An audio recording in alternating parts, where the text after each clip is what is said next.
Bonjour à tous et bienvenue dans le monde de Bruno. Aujourd'hui, on se retrouve pour un nouvel bilan lecture, tout simplement. Donc, j'ai quand même pas mal de tomes à vous présenter. Hop.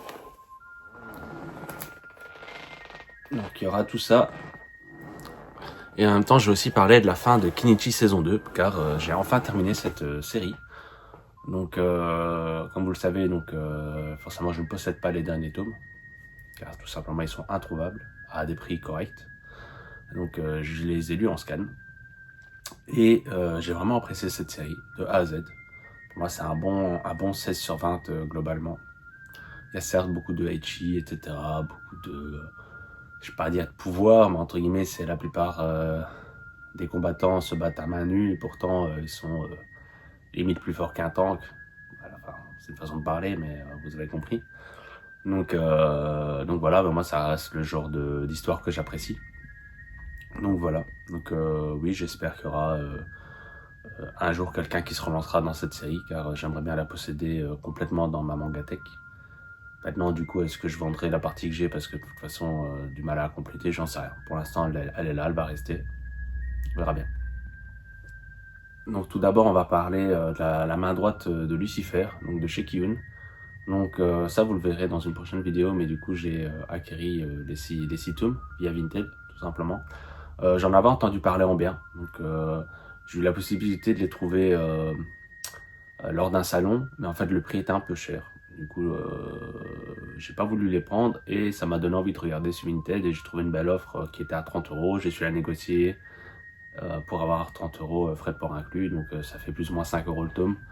Voilà, ça reste correct pour de l'occasion, surtout que c'est introuvable aujourd'hui apparemment. Donc on voit bien que c'est même l'ancien logo Kiyun, etc.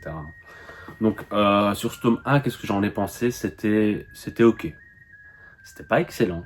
Je m'attendais sans doute meilleur que ça. J'espère que pour le reste des tomes, la série va s'envoler. Sinon, il y a un monde où je le revends en fait, tout simplement. Parce que oui, c'était bien, mais pour l'instant, ça m'a pas transcendé au point de Give My Regards to Blackjack ou quoi que ce soit qui est aussi dans la médecine. Mais du coup, voilà, comme c'est le tome 1, je vais quand même un peu expliquer l'histoire.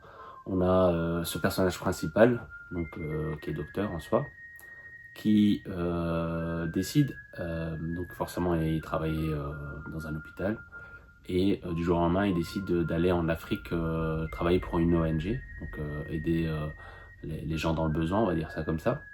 Et en fait tout se passait bien jusqu'à un jour où il y a une guerre civile, et du coup euh, cet homme a survécu, mais pour survivre il a dû prendre les armes, même s'il ne se souvient pas exactement ce qui s'est passé. À un moment donné, à mon avis, il a eu comment dire ça, euh, un moment d'inattention. Et quand il s'est, entre guillemets, réveillé, il avait une mitraillette dans les mains.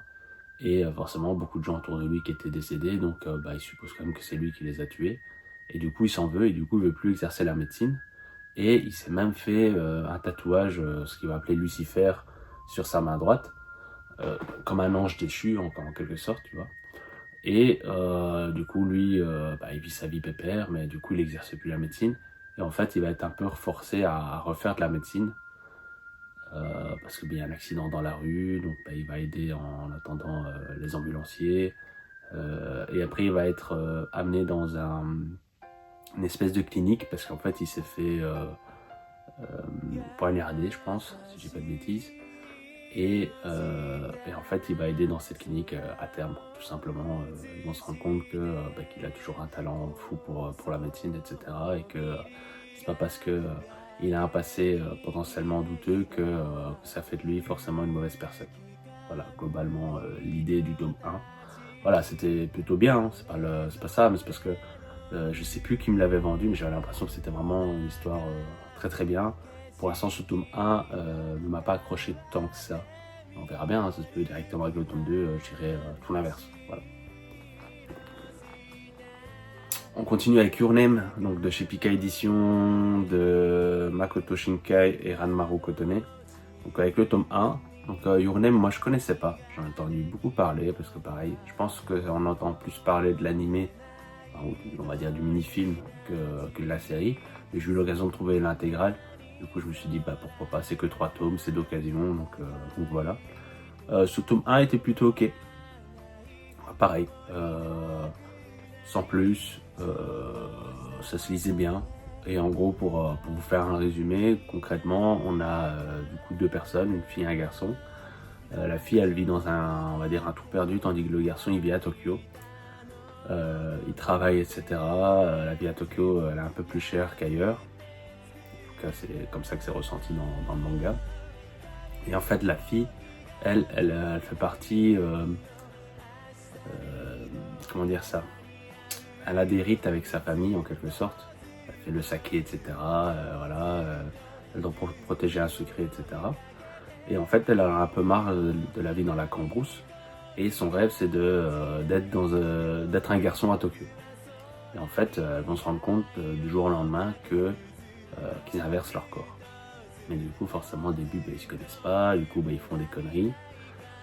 Le garçon il en profite forcément dans un corps de fille, voilà, vous avez un petit peu compris je pense, etc.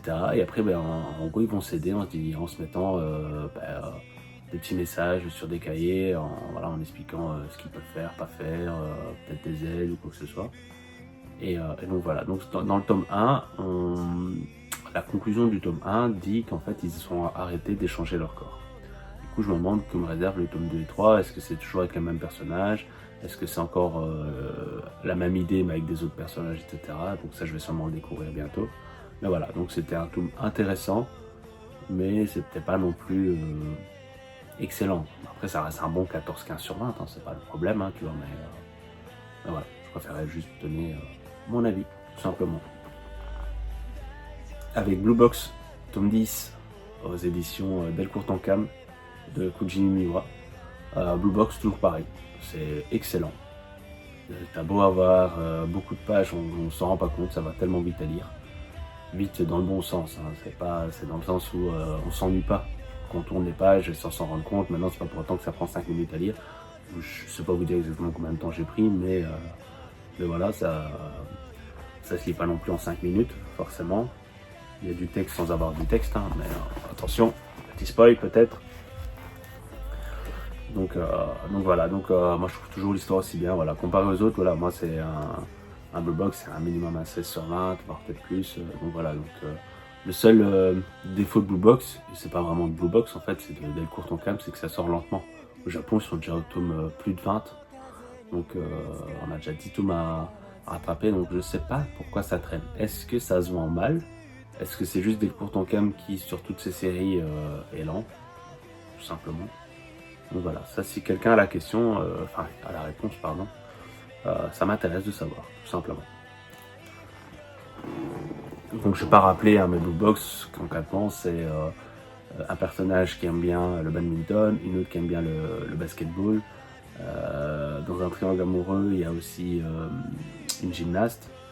Et voilà, il va y avoir pas mal de quiproquos, etc., des non-dits, etc.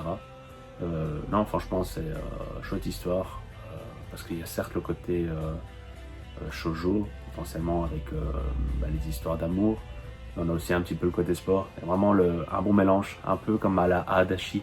C'est pas totalement pareil, mais on pourrait penser comme ça, tout simplement. Enfin, moi, c'est mon ressenti, tout simplement, parce que j'adore Adachi, et Adachi, c'est ça, c'est qu'il arrive à mêler, on va dire, l'amour et le sport, tout en, voilà, son histoire a peut-être un peu plus de sport que d'amour, etc. Mais pour l'instant, c'est l'impression que j'ai. On a 8 tomes de Capeta. Donc, Capeta, c'est de Noé Graphics, c'est de Masahito Soda, donc l'auteur par exemple aussi de Subaru. Et Capeta, j'avais déjà lu les 4 tomes quand c'était sorti, et j'avais adoré. Tout simplement, le mot, voilà, Capeta, c'est proche d'un 19 sur 20, hein, pour vous dire, hein, à mes yeux. Peut-être pas un 20 sur 20 parce qu'on veut toujours la perfection, mais on y est proche. Honnêtement, concrètement, on y est proche. Donc déjà, Noé Graphics, je trouve qu'ils ont fait un excellent travail sur les covers et tout. Donc, je sais pas à quoi ressemble ce original, hein, mais je trouve franchement que le tome est très beau. L'histoire est juste magnifique. J'avais un petit peu peur forcément avec ce qui se passe avec le graphiques, mais là ils sont revenus en force avec 4 tomes à chaque fois. Donc ça c'est excellent, hein. C'est comme les blues, hein, le fait de pouvoir en lire 4-5 d'un coup, bah, tu rentres dans l'histoire, tu gardes l'histoire en tête, etc. Donc ça c'est aussi bien, parce que parfois il y a des tomes, tu les as lus 6 mois après, pas parce que toi t'as pas envie de les lire avant, c'est juste qu'ils sont sortis 6 mois après déjà. Donc, des fois c'est ton choix de perdre entre guillemets une partie de l'histoire, parce que oui t'as tapé la lire et tu te dis ok bah, j'ai lu un tome, je le lirai dans un an ou quoi que ce soit, donc c'est de ta faute. On se comprend, mais voilà. Tandis que là non, si la maison d'édition ne sort pas de tome, tu peux rien faire tout simplement. Donc tout ça pour vous dire franchement, ben, foncez. Ici, maintenant qu'ils sont via IDP, on espère que tout se passera bien. Ils ont promis de nous faire 4 tomes à chaque fois. Les prochains sont pour décembre, donc on arrivera déjà au tome 12 sur 32, 33 je crois, c'est l'histoire ainsi je pense. En tout cas c'est au début de trentaine. Normalement si tu vois bien, fin d'année prochaine, on sera pareil dans les tomes 24, etc. 24, 28. Donc franchement, il y a un monde où c'est terminé début 2027 du coup. Forcément ça peut être loin, mais on parle de plus de 30 tomes, ça peut être logique aussi quand on a des séries qui font déjà 4-5 ans et qui sont toujours au tome 20, hein. Donc voilà, vous avez un petit peu compris l'idée.